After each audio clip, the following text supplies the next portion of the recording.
Hey there, Russ here. Welcome back to the shop. Whoa, what a shock, huh? I know, it looks a lot different. I finally got around, had time finally to shave. So, trimmed my hair back a little bit, but I didn't do anything with the back. I can't go to where I normally get my hair cut because, quite frankly, we're still in quarantine. So, we minimum go to the store every 2 weeks, and it's a store in a far town where it's a small population, but they've got a nice big store where we can get most of what we really need. So anyway, other than really the store trips, we don't really go in anywhere. We do a drive-through now and then, but that's about it. So we've been quarantined since March, and hopefully this isn't going to be much longer, but I finally couldn't take it any longer. I decided I had to do something at least, so I gave this a try. It looks better than it did, if nothing else. So anyway, didn't mean to startle you. I didn't know how else to break it in, though, because I think it looks a lot different. Anyway, today I just want to ramble. Oh, too late. I'm already doing it. But I do want to ramble, but I thought I would start with a really provocative question that I would love to hear anybody have a response to out there. And the question is, over the years, I've bought things and put them in the shop. Since you can't go back and say, I was just curious about what is the worst thing that I bought from in here. I was thinking about that this morning. But that would be kind of a long list if I said that, things that I shouldn't have bought over the years. So I was thinking, you know what? I was just curious. Let me know if you want to share. You can leave it in the comments. If you don't, you can send it to my email address. And the question is, what was the worst thing that you bought? The single worst thing you bought from either in 2019 or 2020. So, and if you stick around to the end, no fast forwarding. When you stick around to the end, I'll let you know what mine was and why. If you do this, if you're nervous that maybe you say something that gets you in trouble, send it to my email instead. But I would love to see what they did or didn't buy, the worst thing. So I know it sounds negative, but I thought that, you know what, that's how I learn things. I learned what other people did and say, oh, I'm not doing that. So yeah, I think that you should let me know, and don't let me forget at the end of this video, I'll let you know what that item was in this shop. So I got a couple of new projects I'm doing. I've decided, for one thing, I'm going to buy. In fact, I bought them. They'll be here probably Friday, and today is Tuesday. So I still got to wait 2 or 3 days. But if you remember this here, I've decided to add a feature to this. And what I want to do is on the back side here, I bought some small, they're like 1.5 inch by 1.5 inch LEDs. There's 48 of them in each panel. I bought 10 panels. They run off of 12 volts. And they pull like 0.12 amps. So that's like 1.5 watts that it's pulling. So all 10 of them, they are pulling a whole lot right there as it is. But anyway, I decided I want to add these to the back here. Now they put out 360 lumens each panel. I don't think I need to put the full 3600 on here, even though I probably could. After I get them, I'll play with them. We'll see what's going on. But I thought you might be interested, so stay tuned. We're going to put that on here because also I've decided this thing is going to be extremely handy if I go out in the van somewhere and I need to take some additional power a little bit. But also, if I put these lights on here, not only can I use it as a light, an area light somewhere if I want, I'll be able to use this in the van maybe as the light fixture in there. I think I may put a couple of them on a panel. I'll build a couple of panels worth to stick on here. And then maybe I'll even put them on a cord that I can pull them out and set them up on top or something. I don't know what I'm going to do, or be able to set them in 2 different directions so you can actually directionalize them a little bit more to get a wider area of light. But I think that'll make this a really cool tool if I add that kind of lighting to it too. But how flexible it's going to be yet, I don't know.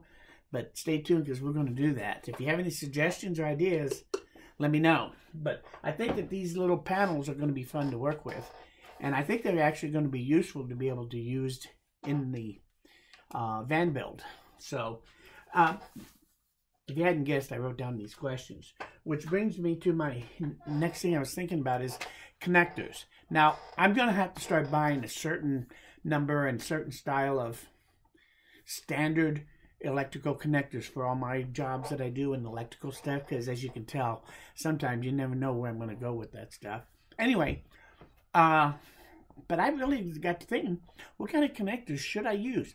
Now, I'm going to use the XT 30, 60, and 90. And so I'm going to buy a supply of those to have on hand here for doing those. But also, what about small connectors? Something where you only use an 18 gauge wire. You're running, you know, less than 50 watts to it. So that can be a pretty small wire, even a 22 gauge. So 18 and 22 gauge, I'm looking for what kind of connector I want there to use. I know they make a T10 connector, I think it is. That is a plug-in, a two-prong plug-in. And I saw some connectors out there that I don't know what they really were. They were the round barrel. The outside was the negative, and down inside, if you put the other piece inside, on the female side, I'm talking about being a long barrel. And then the male is a pin. And the pin is again, it touches the outside and the inside. It makes a connection when you put it in there. You've seen them. They use them on all sorts of things. But I thought about using those type. So I thought maybe I'd ask and see what you suggest. I'd love to look at some of the different types of connectors out there. So if you have any suggestions about that, please leave it in the comments. Let me know, or send it to my email address if you would. What? Yeah, it's the guy in the back. Okay, email address. I didn't. It was on the last one, but I guess I should let you know since I've mentioned it a couple times. That's the email address right there. So you can pause it and write it down if you want. But if you send it to that, any comments or things, I would love to hear from you on that stuff. So connectors, I'm just trying to figure out for sure what else I should have in my inventory that I keep here.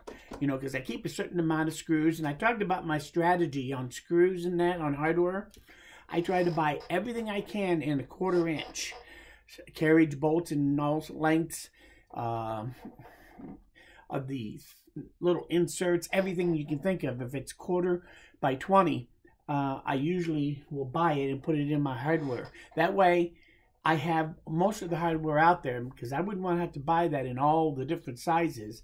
And if I need it in another size, I buy it. But I like to have a specialized amount.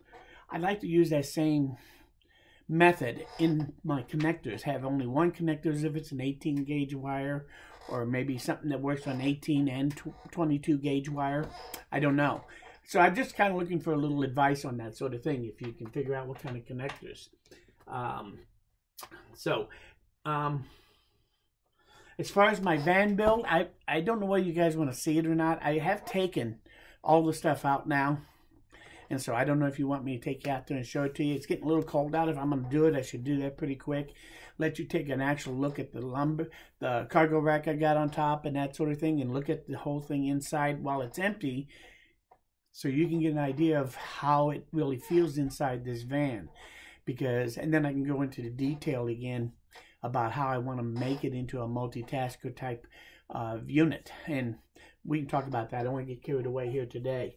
But I will tell you that one of my thoughts is to modularize when I want to turn it into the camper or the bug out vehicle. I'm going to modularize the kitchen area. I'm going to have a small cabinet for just my sink stuff. I think I may have a cabinet that will house all my cooking stuff. And those things will actually sit on French cleat type of thing. And because I have 4 doors that open, cargo doors, I can make it so they're all designed to fit on any one of the doors.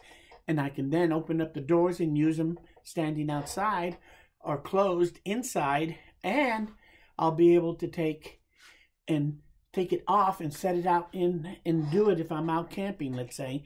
I can set the module out there while I'm using it instead of being in the van. So I'd like to make it kind of flexible. That's one of my ideas about building a van. I've never seen anybody do it quite like that, where you can make those things where they can come in and out. They usually just stick them in there and then they stay put. So I probably will to do that, like for the sink. I can't use too big of a water container, but as long as I make it easy to change it out, I think that I can still do that and keep maybe 2 gallons of water at a time, so that you only got about 40 pounds or so, plus the weight of the cabinet to pick up, and it won't be too heavy to take in and out as needed. That way I can also take them out, store them here in somewhere in one of my sheds, and then when I'm ready and I need it, I can grab the cabinets, throw them in, and I'm ready to go very quickly with all those things that I need. Anyway, that's my thought, is to kind of modularize everything. Also, the cargo rack, obviously I want to put a solar up there, but that is also going to be, I'm going to build some kind of decking up there and maybe have a couple of good boxes, and I have to make everything aerodynamic and low enough so that I can still not have a problem with clearance, because that would be devastating if that happened. So I have to make sure, be very wary of that. Anyway, I'm getting carried away about this van, but I thought I'd mention to you that if you think I should want to sit down and really talk in detail about some of the things that I'm doing in the middle of, this thing I did last time, my last video, that was about that power box solar generator. And the reason I'm doing that is that that will also be a good power box to put into that for the house battery setup in there. So I want to make sure that I really get all these things thought through. For lights, I'm also thinking maybe I could use Medusa and put that in place and run that off of Ryobi batteries. And I should get days out of one battery. And as long as I have a way to charge those small batteries back up on my system, that actually modularizing the batteries packs in the use of everything in that van might not be a bad thing to do. So like the sink, if I have a pump there, I'll have it run on a Ryobi battery. So I kind of want to break things up. I'm really doing some radical things when I build this van, things that I don't think anybody out there does, but that's what happens when you do OTB stuff, I guess. Anyway, any ideas or suggestions in that area? I'd love to hear it, because I had to put that off this year, obviously, because of the pandemic. But I really would love to do that van build. And that's something I'm just chomping at the bit. Just chomping at that bit, trying to get out there and wanting to do it. But I can't go get stuff that I want and need in order to do that. So, next year, I think it's probably going to be a big part of what we do. So stay tuned. If you can put it up with me that long, that's probably one of the things I'm going to do next year, even though this year I thought I would go to do it. I mentioned in January that was one of the things I was going to do this year, but that one hasn't come to light. So anyway, as far as the van, I don't know what you think, but I think maybe I might start calling it by a name. So if you have any suggestions for a name for that thing, let me know. And the only reason is so that instead of calling it the van build or multitask or whatever, I really want to try to hone in on the name of it. So give it some thought. I haven't 2 names in mind myself. You can leave that. If you want to do a van tour real quick to see what it looks like now, maybe that would help you come up with a name. But that's up to you. Just let me know. Any thoughts, leave them below. If you haven't guessed at this point, I'm just looking for a little bit of conversation. I thought I'd ramble here a little bit about what's going on. 2 other things I want to do real quick.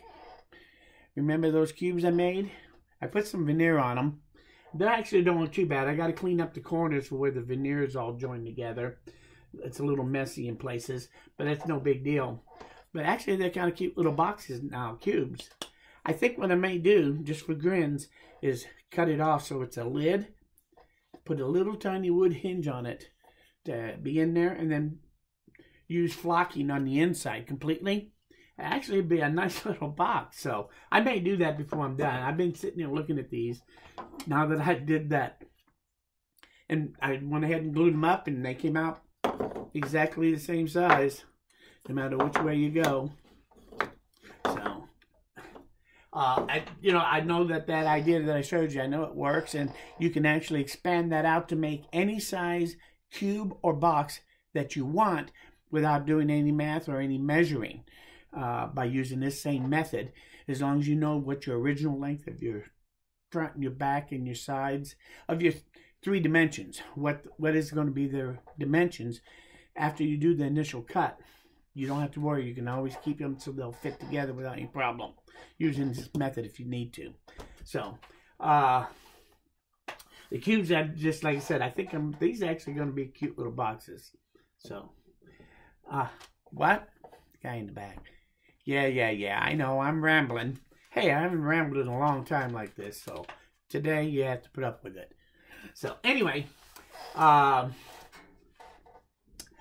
other thing I was thinking about is I got a comment from somebody about, in my last project, about buying these battery, or these 3.2 volt cells, going to Aliexpress.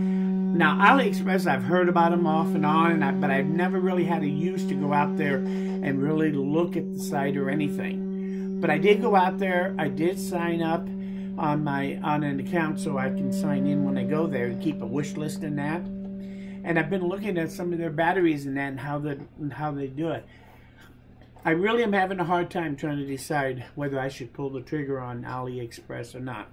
I know it's coming from China, but honestly, I don't know of anybody else that makes these darn batteries other than China right now in the whole world.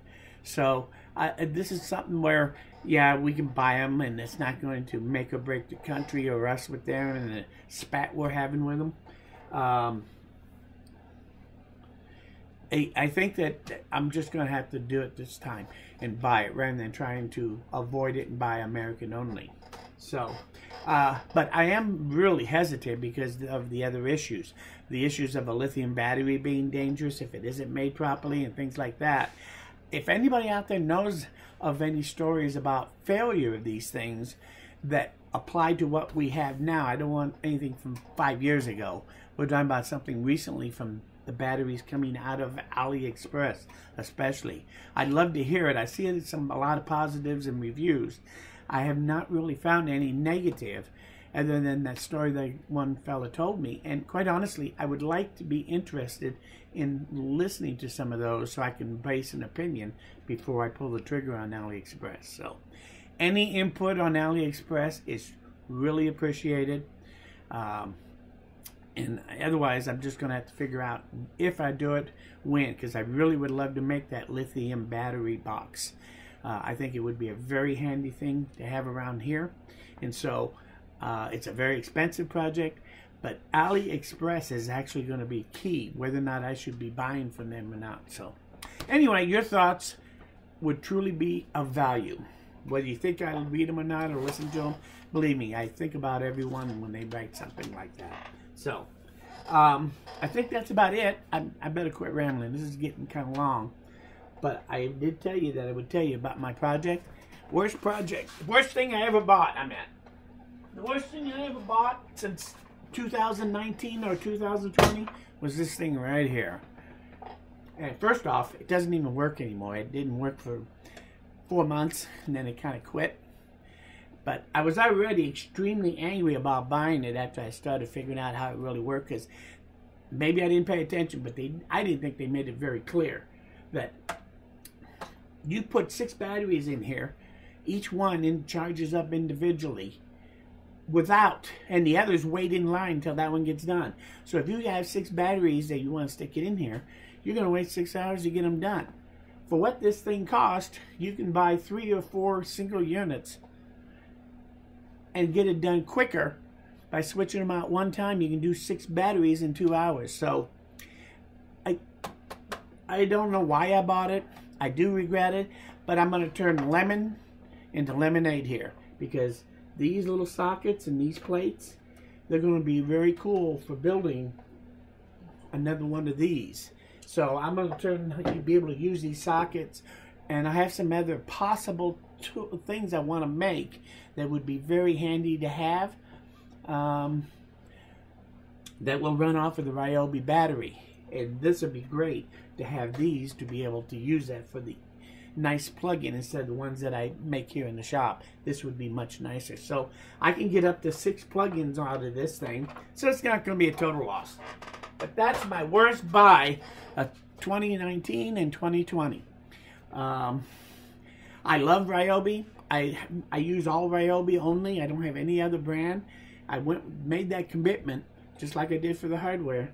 I made that commitment because I just figured it would be simpler to have that single system. So I really evaluated all the different brands and what did they offer in tools.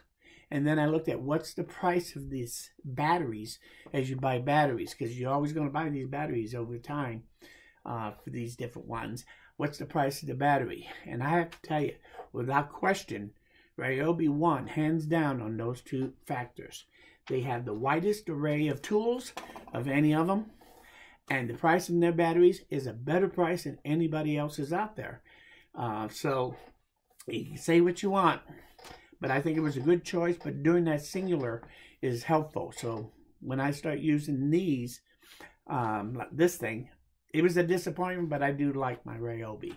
So anyway, I better go. I'm really starting to ramble. The guy in the back is screaming at me all sorts of different things. So anyway, I think about have to let them all leave for a while. Listen, actually, I do want to thank you for coming by. If you have comments or thoughts about any of these things we're talking about, I would love your input, because a lot of it I'm still trying to figure out myself. Just leave them below. If you learned something here or you like this video, please hit that like button. It lets me know I'm doing the right thing.